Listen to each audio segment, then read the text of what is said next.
Welcome back to Gear Up Windows YouTube channel. In this video, we will guide you on how to shrink a volume and create a new partition on Windows 10 PC. For this, first click on this one start button, then type here disk management.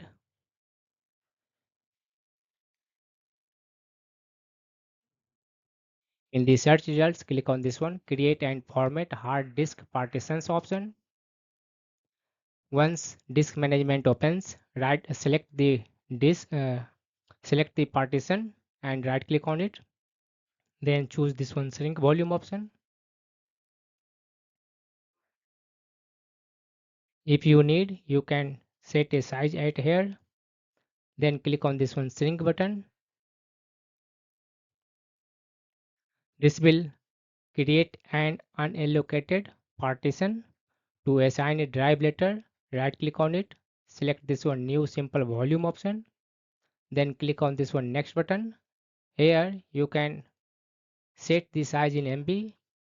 Then click on this one next button. Beside the assign the following drive letter, by default it will set a free drive letter from your Windows PC. In case you want to set a drive letter according to your choice, click on this one drop down menu and select a drive letter for that partition. Then click on this one next button, click on this one next button, click this one finish button. Now under File Explorer you will see a new partition that you have just created.